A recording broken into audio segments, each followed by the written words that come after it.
ಸ್ನೇಹಿತರೆ, ಸನ್ಮಾನ್ಯ ಪ್ರಧಾನಮಂತ್ರಿಗಳು ಇಷ್ಟೊಂದು ದೀರ್ಘವಾದಂತಹ ಸಂದೇಶವನ್ನು ಕಳಿಸಬೇಕು ಅಂತಂದ್ರೆ ನರೇಂದ್ರ ಮೋದಿಯವರು ಈ ಜಗತ್ತು ಕಂಡಂತ ಅತ್ಯಂತ ಮೇರು ವ್ಯಕ್ತಿತ್ವದ ಒಬ್ಬ ನಾಯಕ.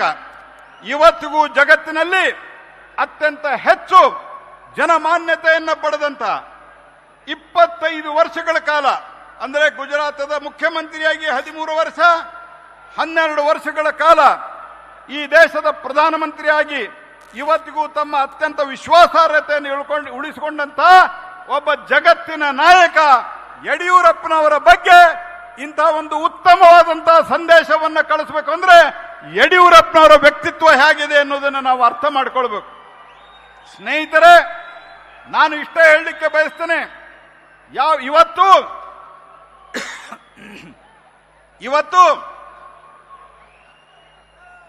ವೆಸ್ಟ್ ಬೆಂಗಾಲ್ದಲ್ಲಿ ಭಾರತೀಯ ಜನತಾ ಪಾರ್ಟಿಯ ಸರ್ಕಾರ ಸುವೇಂದು ಅಧಿಕಾರಿಯವರ ನೇತೃತ್ವದಲ್ಲಿ ಅಧಿಕಾರಕ್ಕೆ ಬರೋದ್ರೊಂದಿಗೆ ಭಾರತೀಯ ಜನತಾ ಪಾರ್ಟಿ NDA 21 ರಾಜ್ಯಗಳಲ್ಲಿ ಬಂದಿದೆ. ಆದರೆ ದಕ್ಷಿಣ ಭಾರತದಲ್ಲಿ ಏಕೈಕ ಸರ್ಕಾರ ಮೊದಲಿತ್ತು, ಮುಂದೆ ಬರ್ತದೆ. ಅದು ಯಾವುದಂದ್ರೆ ಯಡಿಯೂರಪ್ಪನವರ ನೇತೃತ್ವದಲ್ಲಿ ಕರ್ನಾಟಕದಲ್ಲಿ ಅನ್ನುವಂತಹ ಸಂಗತಿಯನ್ನು ನಾವು ಮರಿಬಾರದು ಸ್ನೇಹಿತರೆ. ಹಾಗಾಗಿ ಯಾವ ಸಂದರ್ಭದಲ್ಲಿ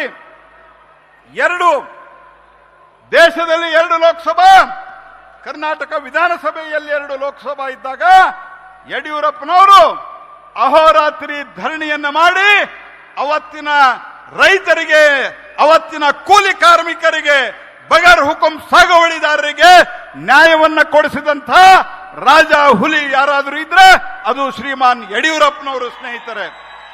ಇವತ್ತು ಹೋರಾಟ ಅಂತಂದ್ರೆ ನಾನು ಶಿವಮೊಗ್ಗದಲ್ಲಿ ಯಡಿಯೂರಪ್ಪನವರ ಅಭಿನಂದನೆ ಸಮಾರಂಭದಲ್ಲಿ ಹೇಳಿದ್ದೆ.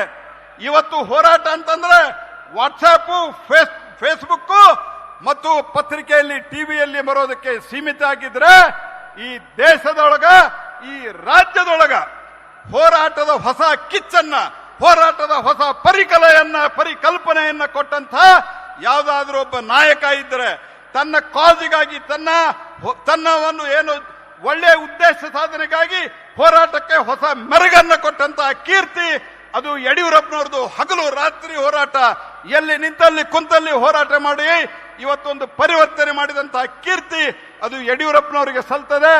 ಹಾಗಾಗಿ ಇವತ್ತು ಯಡಿಯೂರಪ್ಪ, ನನಗೆ ಹೇಳಲಿಕ್ಕೆ ಬಹಳ ಇದೆ, ಆದ್ರೆ ಬಹಳ ಜನ ಮಾತನಾಡೋರಿದ್ದಾರೆ, ಸ್ವಾಮಿಗಳ ಆಶೀರ್ವಾದ ಆಗೋದಿದೆ.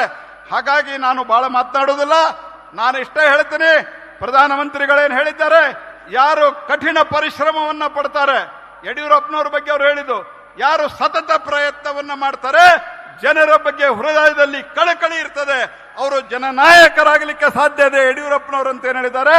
ಅದೇ ರೀತಿ ನಾವೆಲ್ಲರೂ ಪ್ರೇರಣೆಯನ್ನ ಪಡಿಬೇಕು ಯಡಿಯೂರಪ್ಪನವರಿಂದ ಅಂತ ಹೇಳ್ತಾ, ಯಡಿಯೂರಪ್ಪನವರಿಗೆ ಪ್ರಧಾನಮಂತ್ರಿಗಳು ಇವತ್ತು ಸಂದೇಶವನ್ನ ಕಳಿಸಿದ್ದಾರೆ. ಅದನ್ನ ಫೋಟೋ ಫ್ರೇಮ್ ಮಾಡಿ ಚೆನ್ನಾಗಿ ಮಾಡಿದ್ದಾರೆ.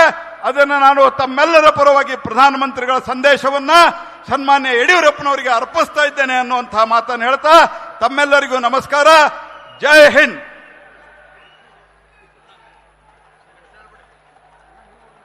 ಗೌರವಾನ್ವಿತ ಪ್ರಧಾನಮಂತ್ರಿಗಳ ಸಂದೇಶವನ್ನ ನಮ್ಮ ಗೌರವಾನ್ವಿತ ಕೇಂದ್ರ ಸಚಿವರಂತ ಪ್ರಹ್ಲಾದ್ ಜೋಶಿ ಅವರು ಯಡಿಯೂರಪ್ಪ ಸಾಹೇಬರಿಗೆ ಹ್ಯಾಂಡ್ ಓವರ್ ಮಾಡ್ತಾ ಇದ್ದಾರೆ. ದೊಡ್ಡ ಚಪ್ಪಾಳೆ ತಟ್ಟೋ ಮುಖಾಂತರ ಭಾರತ್ ಮಾತಾ ಕಿ ಹೆಮ್ಮೆಯ